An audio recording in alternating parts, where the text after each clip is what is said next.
Hey, peace wherever you are.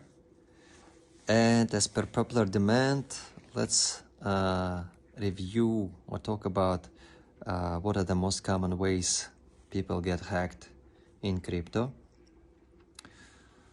And yeah, what you can do to stay safe from those attacks.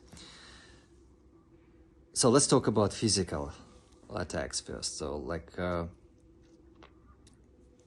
the most obvious one, someone may point a gun at you, and apparently it's quite popular in Latin America, in places like Brazil. So someone points a gun and asks the victim to open the the crypto apps on the wallet, and goes through them. And there were a number of cases where police stole funds from victims by getting access to their phone.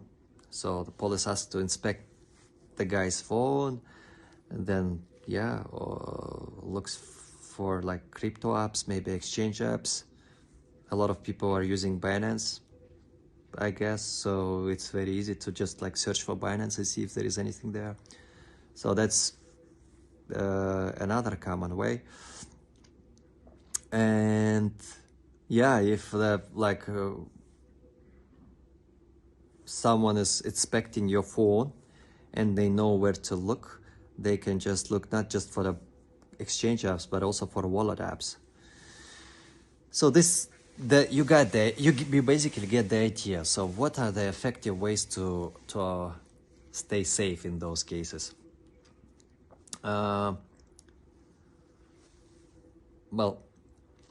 Wallet apps like Unstoppable, for example, they have Duress mode, and designed specifically for such cases when you have to open the app to a burglar or to a police officer, I don't know, anyone. You can just open it with a Duress pin, and in fact, the apps like Unstoppable lets you set up as many pins as you want. So you can open any one and show that you may have very little funds there, and keep your essential wallets hidden, basically. This is an effective measure. The other effective strategy is to, for example, hide wallet app from the phone screen, and both iOS and Android operating systems allow you to do that.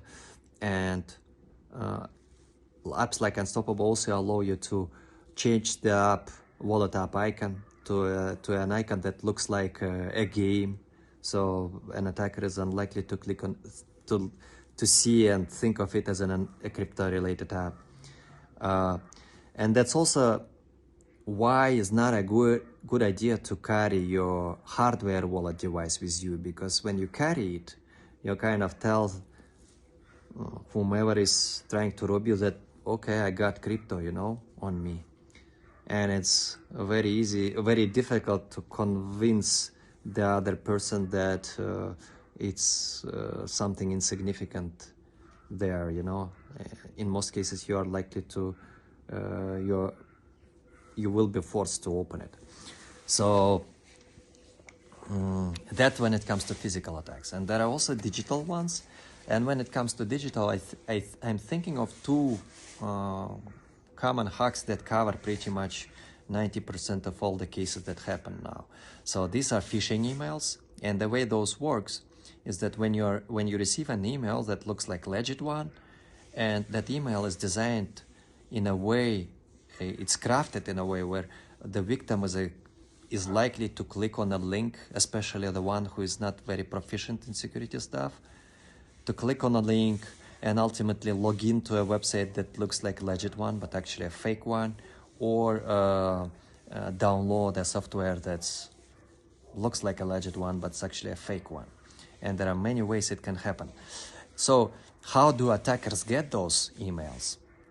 Well, they buy them on the dark web websites, because email providers that are being used by the wallet providers, hardware wallet sellers, or exchange are usually third parties, and those are often get hacked and their email databases are leaked. So, and then it's very easy to purchase those on dark web websites and sort of send mass targeted campaigns designed to kind of to trick the victim into clicking. So that's those are working.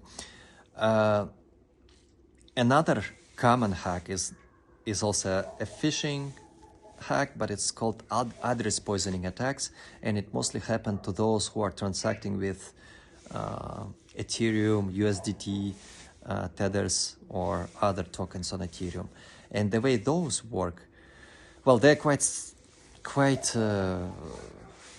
it's lengthy to explain them, but to give you an idea is that there are bots which operate 24/7, and they scan through all transactions on the blockchain, and whenever they find a transaction which is above certain number, maybe $1,000 worth, then they start targeting those addresses that send those transactions, and they start spamming them, hoping that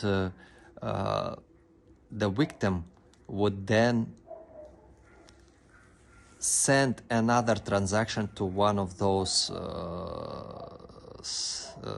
spam by copying an address from one of those spam transactions. And so that's why wallets like Unstoppable create address filtering and spam filtering mechanisms, so that when you go to a transactions tab, all those spam transactions are hidden. So it's important. For example, block explorers like Etherscan, they do not hide those, understandably, because they have to show all of the transactions. We, on the other hand, try to identify spam ones and hide those, so that you are not likely to go and engage with one of them by copying maybe an address, thinking that it's one of your past transactions, and copying an address from there, so that you send, like, whenever you try to send someone or somewhere, like an exchange, some amount of money. So we hide those, so that, and it happened. Some of the biggest hacks this year were happened as a result of such attacks. Yeah, that's pretty much it. Yeah, peace, stay safe.